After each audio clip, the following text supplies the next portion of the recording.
Hello folks, my name is Mark, this is Why I Hate the World. How you guys doing? My peoples, where you at? So we need to talk about the elephant in the room, of course. Donald Trump won the election. We need to face reality, and we need to start talking about him again. And, I understand a lot of people out there kind of got turned off of politics after this last election. It's depressing, and I understand why. I've seen my subs kind of drop off since then. And I think just a lot of people are just like, they don't want to deal with it. They want to just tune out from politics and just say, fuck it, we lost, whatever. And it's depressing, and I understand it. I've seen my subs disappear. I've seen the subs of other creators on the left diminish because of this. And also, me and myself personally, that's how I felt for a little while after the election. Wanted to just check out, because fuck it. It's sad. It's sad to see your country going in a direction that you don't like, because you know that people are going to be hurt. There's not really much you can do about it. But, we need to face up to reality here. This is reality.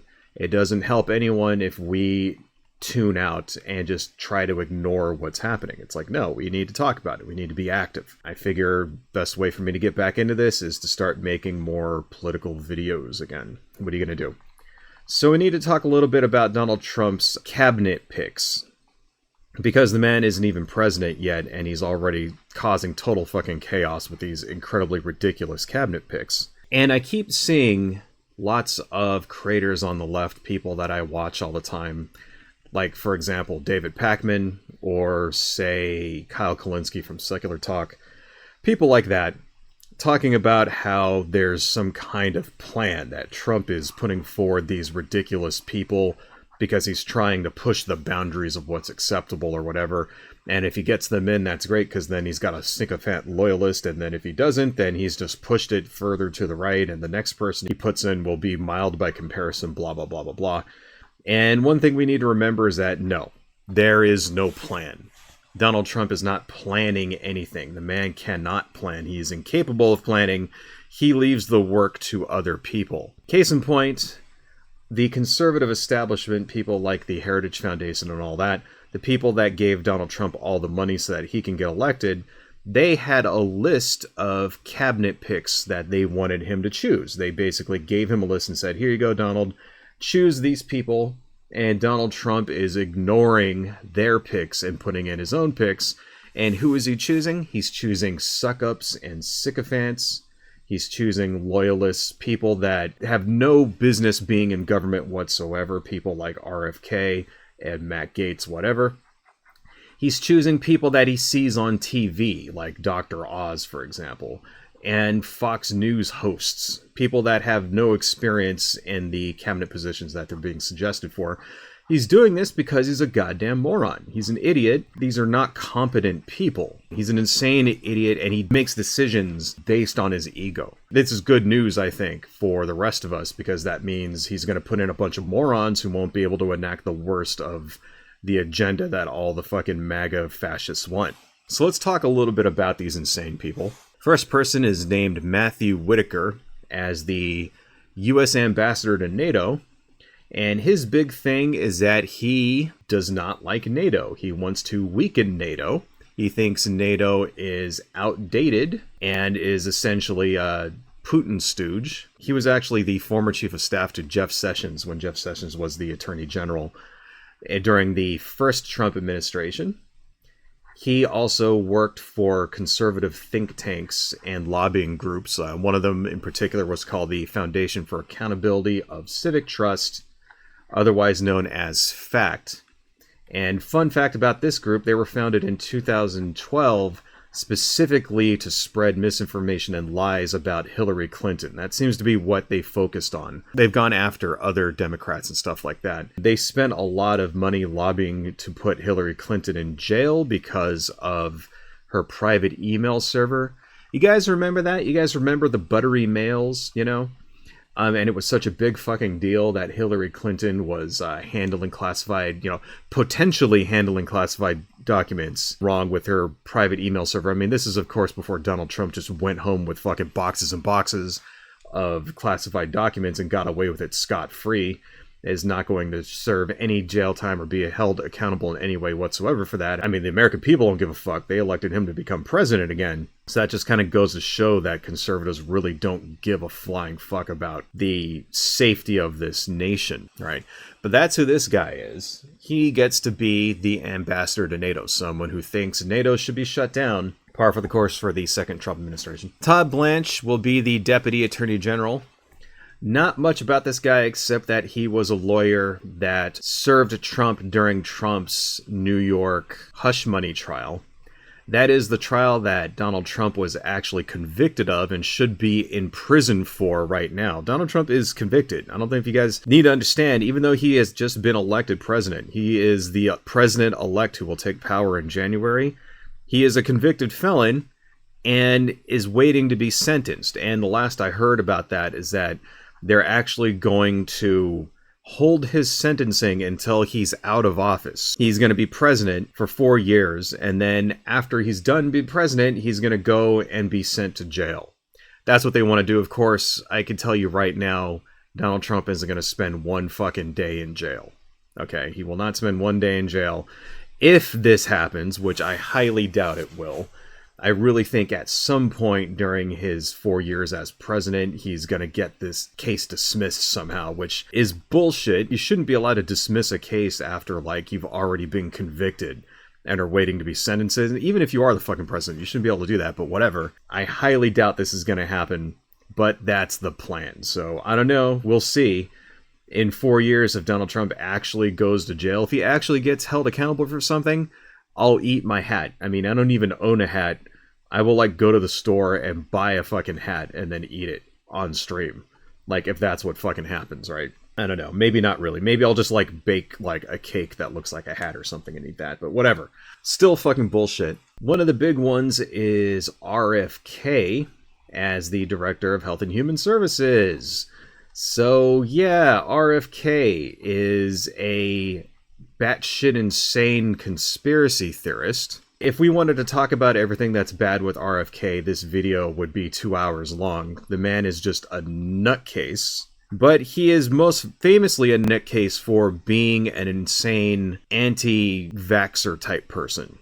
And one thing in particular I want to bring up is that in 2019, in the nation of Samoa, which is not American Samoa is actually a territory of the United States, and those people are American citizens, but this is actually the independent nation of Samoa that we're talking about. 80 children died due to a measles outbreak, and they died in no small part because of RFK and his diatribes against vaccination. RFK used to have a radio show back then, and he had a hand in starting an anti-vax movement in Samoa, and then there was an outbreak, and 80 children are dead. 80 children are dead, partially because of RFK and his stance on vaccines. This is the guy who's going to be in charge of vaccines for the country. The nightmare is just starting, folks. It only gets worse from here. Tulsi Gabbard as Director of National Intelligence. Now, this is a joke. Tulsi Gabbard is basically a Putin stooge. She's been bought and sold by Putin. There was actually an investigation into her, if I'm remembering correctly, of her being set up as a candidate in 2016 to be like the pro-Russia candidate. I don't think there was anything ever actually came out of that. She regularly spreads pro-Kremlin, pro-Russian misinformation. Like, for example, when it came to Ukraine, she spread around the lie that the Ukrainians had mobile weapons labs. In particular, there were supposed to be mobile biological labs where they were like making germ bombs and stuff, which turned out to be 100% complete and total horseshit of the highest order. It's worth noting that this is the exact same lie that the Bush administration spread about Iraq. Remember that way back in the day? Iraq was supposed to have mobile weapons labs, like biological germ labs inside of trucks and stuff, and they would like move them around so inspectors couldn't find them so that they could make their germ bombs and all this other shit, blah, blah, blah, blah, blah. Turned out to be complete and total 100% bullshit. You know, you remember that Colin Powell got up and lied in front of the fucking United Nations lied in front of the entire world and made us all look like a laughingstock over that. Putin used the exact same lie about Ukraine, about to justify his invasion of Ukraine, and Tulsi Gabbard spread it around. Now we're going to put her in charge of the intelligence apparatus in this country. So yeah, that's going to end well. Sean Duffy as the Secretary of Transportation. Who is Sean Duffy? He is a former reality TV show star. He was on The Real World on MTV way back in the day. And then he went on to become a co-host of The Bottom Line on Fox News. What does this guy have to do with transportation? Absolutely nothing. At all. Whatsoever. It is worth noting, though, that he actually was a congressman from 2011 to 2019, so at least he's got some experience in government. I mean, he might be an insane, hardcore conservative asshole, but at least he's worked in government, which is what we can't say for some of these people on this list. So yeah, I mean, that's going to be a very effective pick, right? Linda McMahon for Education Secretary. So this is the co-founder of the WWE, formerly the WWF. Vince McMahon's wife, I believe, Linda McMahon. She wants to become Secretary of Education. Why? And I looked it up, but I couldn't find out why. But I did see that she is an advocate for school choice, which basically means they want to do more things like charter schools and private schools. Usually when a conservative comes out in support of school choice, it means they want to use tax dollars to send people to private Christian schools. Now, in researching this, I wasn't able to really see any connection between her and the religious far right. Maybe I just didn't look far enough, but I wouldn't be surprised if it's there. She actually lied about having a degree in education. In 2009, she filled out a questionnaire in order to serve on the State Board of Education in Connecticut. She lied and said she had a bachelor's degree in education, which she doesn't. She's also been sued in the past for enabling the sexual exploitation of children by a WWE employee in the early 80s. So that's Linda McMahon for you. Someone who's going to be in charge of educating all of our kids looked the other way when a WWE employee was getting a little handsy with other people's children. Stephen Miller as Deputy Chief of Staff. So Stephen Miller is a white supremacist piece of shit. He's also Jewish, so I don't know how that works. But that's the truth.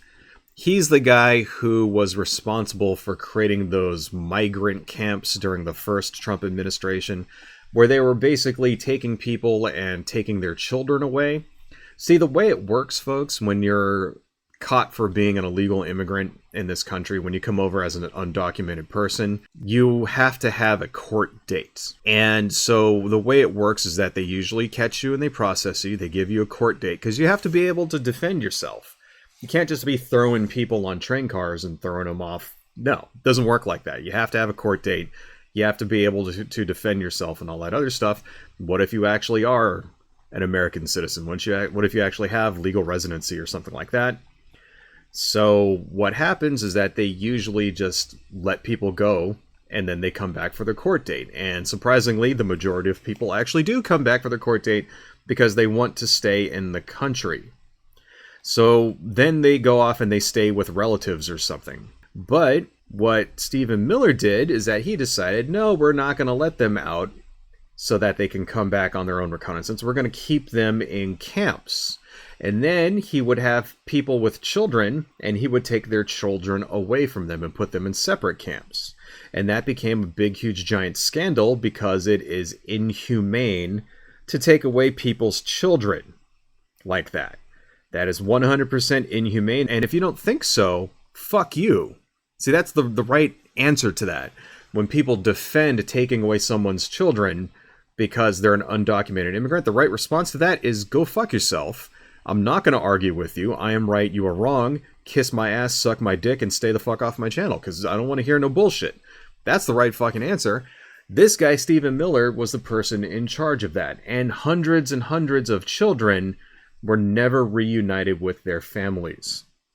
Because of this guy has destroyed people's families. because he's a racist piece of shit. He's going to be the deputy chief of staff. So what exactly is the deputy chief of staff? Well, they're incredibly powerful. They're assistants to the chief of staff, essentially.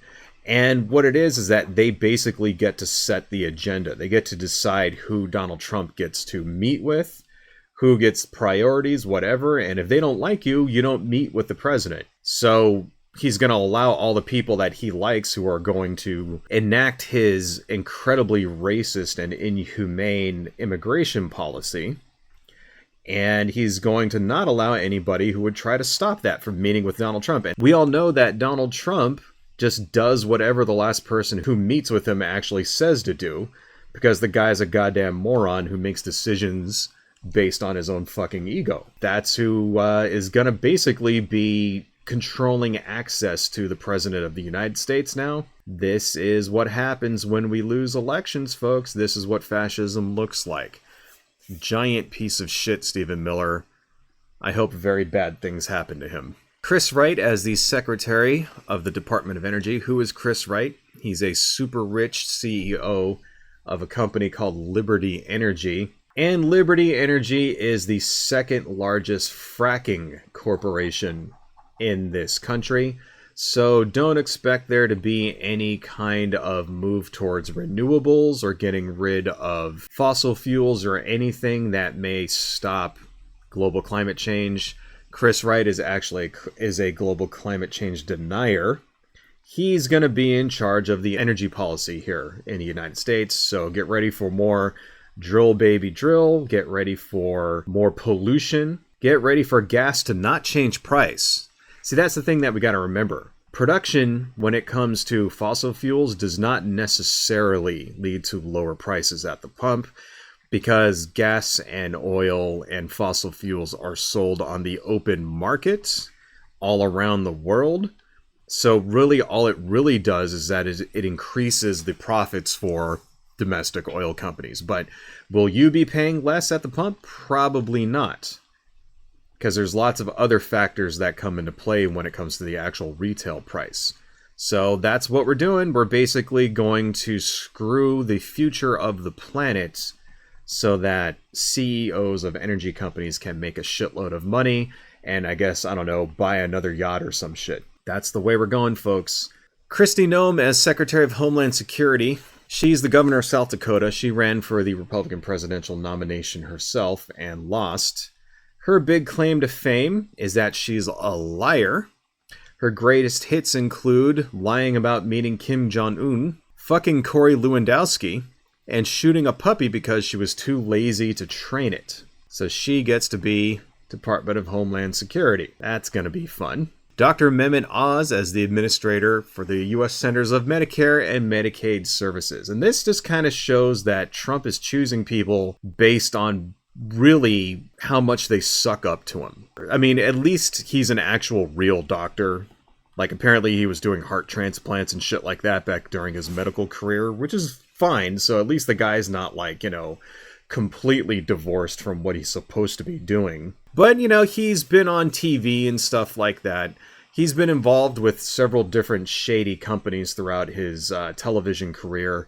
Companies claiming that they have miracle cures for weight loss and shit like that. The usual kind of, like, bullshit fucking huckster, like, phony baloney medical bullshit that you would usually see from people like him or Alex Jones or that kind of thing. And he dipped his toes into politics in 2022 when he ran for the Senate in Pennsylvania and, of course, lost, thank God. So my big beef with him personally is that during COVID, the guy was spreading around quack remedies. In particular, hydroxychloroquine. That was his big thing. He was saying that we should investigate it and all this other stuff as a cure for COVID, when it was already proven to not actually do anything to help stop the Rona. And maybe that has something to do with the fact that he owns stock in at least 2 companies that manufacture the stuff. I don't know. I just think that's a very, very creepy coincidence. Famous TV doctor promoting quack cures when he owns stock in a company that manufactures the quack cure. I don't think this guy should be in charge of anything after that. And it appears that Donald Trump chose this guy because, first off, he looks good on TV, and secondly, he said nice things about Donald Trump. So, there you go. Okay, now we're getting into the scary shit. Pete Hegseth, Trump's pick for Secretary of Defense. Now, who the hell's Pete Hegseth? He is a Fox News host. What's his qualifications? Well, he was in the National Guard for a little while, so at least he was in the military. But the highest rank that he ever reached was captain, and I don't see how you can go from captain in the National Guard to running the military as the Secretary of Defense. I don't see how that makes him qualified, but at least he has a little bit of a military experience or whatever. But his big scary thing is that he is an insane Christian fundamentalist nationalist and is also a very, very vocal anti-Muslim Islamophobe. He has supported giving pardons to war criminals. He said the Russian invasion of Ukraine pales in comparison to wokeness and crime. He's called NATO outdated. He's also a climate change denier. He's called Israel God's chosen people, so there you see how they're going to be handling the genocide there in Gaza. I mean, anybody out there, by the way, as an aside, if you voted for Donald Trump because you thought he was going to stop the genocide in Gaza, just take a quick look at who he's nominating to actually run the government, and that gives you your answer about how badly you were fucking lied to. Next time, read a goddamn newspaper or something, you fucking idiots. He has called for the destruction of the Al-Aqsa Mosque in Jerusalem. Now, what is the Al-Aqsa Mosque? That is the mosque which is currently sitting on the site of the former temple in Jerusalem, and many Christian nationalists and Christian fundamentalists believe that this mosque must be destroyed so that the Jewish people can rebuild the temple, because that's the only way Jesus gets to come back and, like, I don't know, outlaw abortion in all 50 states or something. He's also spread conspiracy theories awfully close to the Great Replacement conspiracy theories. This is, of course, where you talk about foreigners and such coming over and outbreeding white people. He spread the anti-Islamic variant of that, where he says that Islam and Muslims and stuff are purposely sending people to go immigrate into the United States and Europe so that they will outbreed all of the Christians and white people and then vote in an Islamic caliphate, which is absolutely wacky, ridiculous white supremacist horseshit. He has these really scary tattoos, one called Deus Vult on his arm, which is Latin for God wills it, and this was a battle cry during the First Crusade, and is also used by a lot of Christian white nationalist, white supremacist groups today. You see it in memes and stuff like that. He also has another, the Crusader Cross tattoo on him, which is another thing that you see in white supremacist Christian nationalist memes on 4chan and that kind of thing. He's called for an American crusade, which he describes as a holy war for the righteous cause of human freedom. This is the guy who's going to be in charge of the military.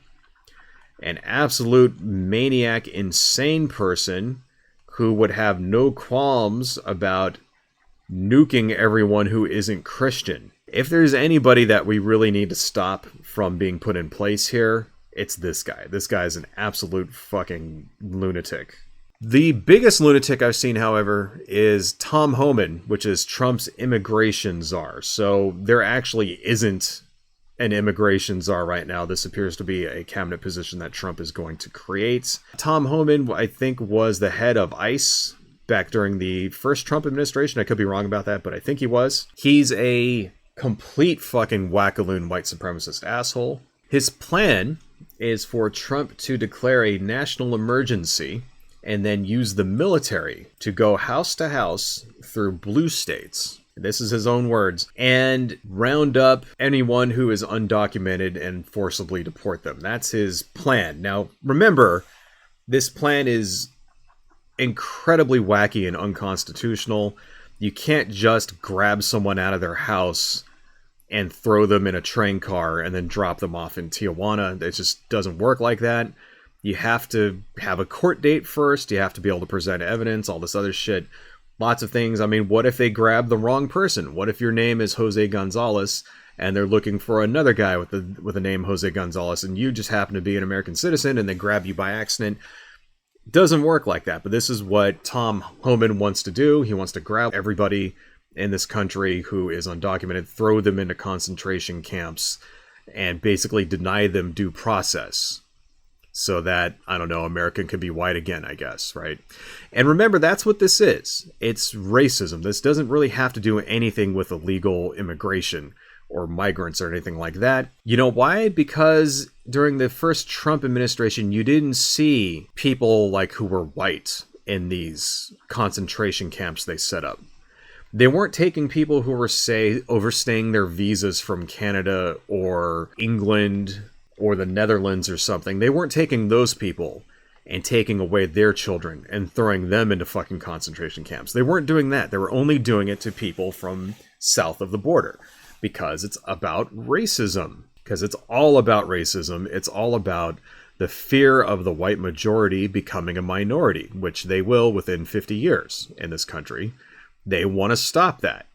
And that's what all of this anti-fucking immigration shit is all about. See, you could easily stop undocumented people from coming to this country by dropping the hammer on the companies that hire them. You could easily do that with existing law right now. Where do these people come? They get jobs in restaurants and car washes and meat packing plants, things like that. Something like 80% of all the people who work in meat packing plants in this country are undocumented immigrants. We already know who these people are, where they work, and what industries hire them, and we could stop that with very, very little effort, just enforcing the existing laws against their employers. But they don't do that. Instead, they want to do it the most cruel way possible by breaking up families, because it's about racism. Getting back to Tom Homan, this guy has made threats against blue states and sanctuary cities, basically saying that he's going to arrest people who stand in his way, quote unquote. We don't know what stand in his way actually means, because you don't have to help immigration. That's what a sanctuary city is. A sanctuary city is basically saying, okay, we're not going to help you at all. We're not going to coordinate our law enforcement with you. We're not going to give you access to jails. We're not going to do any shit like that. You can come here and you can deport people, but you don't get any help from our city. That's what a sanctuary city is, and that is 100% perfectly legal.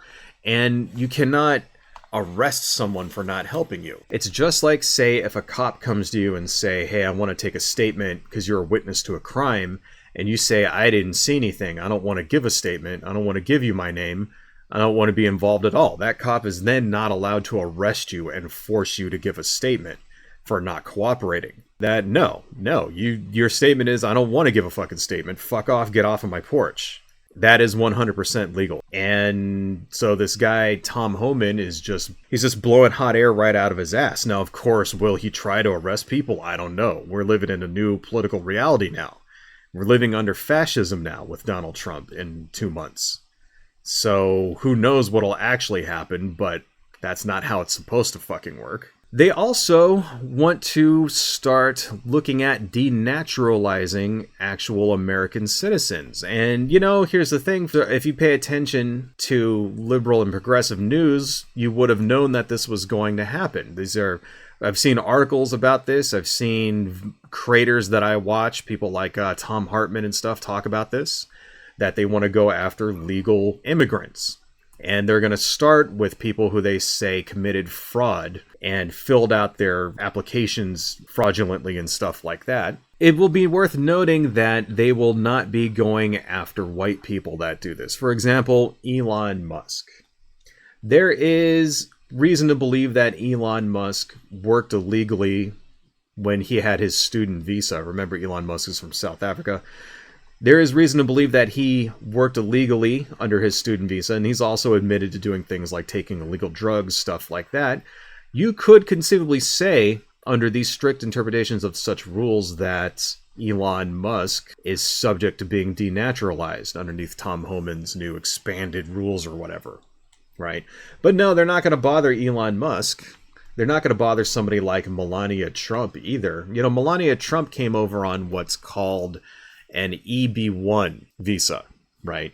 That's also known as the Einstein visa. And that visa that she came over to the United States with and eventually gained residency and then citizenship. That visa is supposed to be reserved for experts in their fields. Scientists, engineers, computer programmers, researchers, that kind of thing, right? That's what that is supposed to be for. Melania Trump was a fucking model. And she wasn't even a famous model. She wasn't even like the best like supermodel or anything like that. She was kind of obscure. And the only thing that she had going for her was that she was fucking Donald Trump. She was fucking a rich person. And somehow she managed to get this visa that only scientists and shit are supposed to get. And then she used that in order to sponsor her parents, who then came over from, I think she's from like Slovakia or something.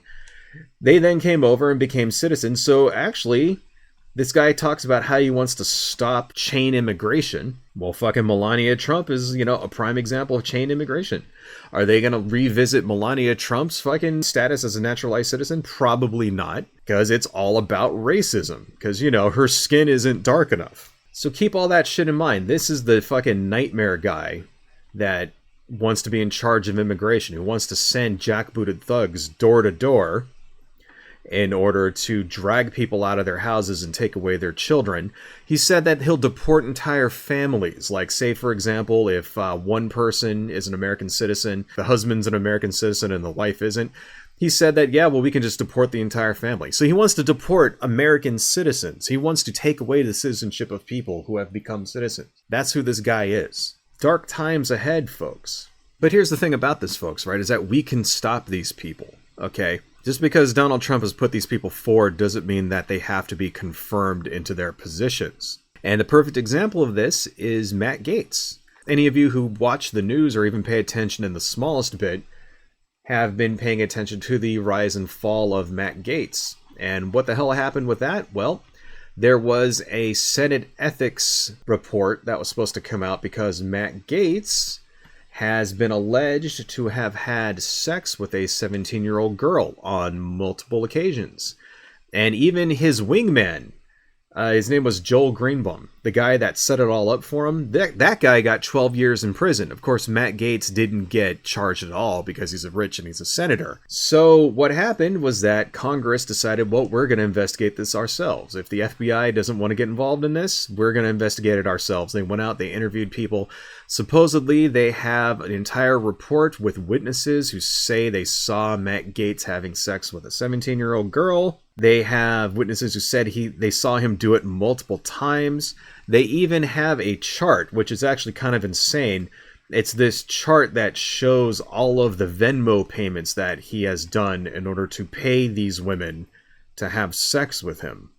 Apparently, he had a relationship with a guy who was essentially a pimp, who would secure all of these girls for him, and one of them just happened to be underage. All of this was going to come out, and Matt Gaetz suddenly then got nominated to become Attorney General. So what did Matt Gaetz do? Matt Gaetz resigned from Congress 2 hours after Trump attempted to do him a solid by nominating him to be Attorney General.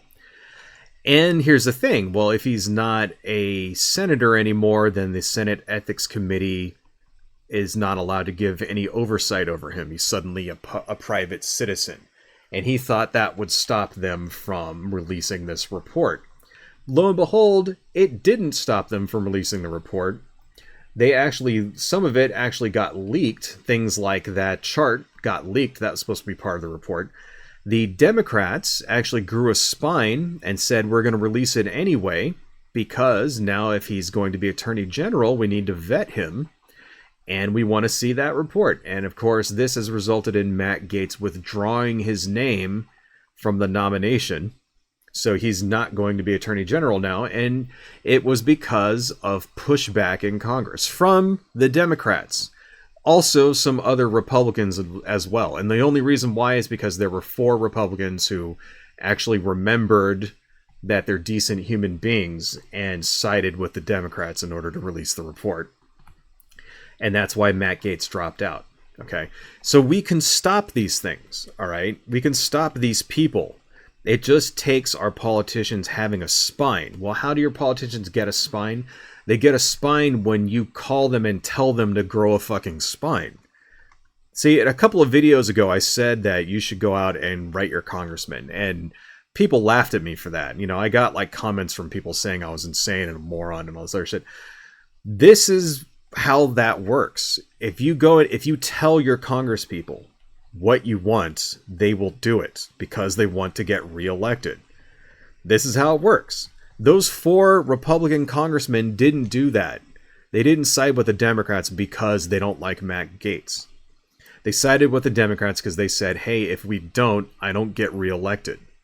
And my constituents want me to, and that's what they did. So yeah, write your fucking congressman, send him an email or whatever, right? There's on every website that the congressmen have, they have a thing where you can send them mail. Fucking do it, right? And not just that, if you want to protest directly, do that too. What I'm trying to say here is that these are all just nominees, right? They're nominees, they're not in power yet, and if we want to stop the worst of them, people like RFK, people like fucking Pete Hegseth or whatever the fuck his name is, people like Tom Hooman, if we want to stop these assholes, then this is what we have to do in order to stop it. And they can be stopped. Matt Gaetz is a perfect example of how we can actually take our government back. Anyway, folks, it sucks, it's horrible, and I'm sorry, but this is reality, and this is what we gotta do if you want to actually stop our country from turning into a fascist hellhole. Alright, folks, stay cool, stay safe, and I will talk to you all later. Adios. Hello, folks. If you like what I do and you want to support the channel, please consider buying something from my Etsy shop, supporting me on Patreon, liking and subscribing, and checking me out across my social media links listed below. Thank you all so much, and see you next time.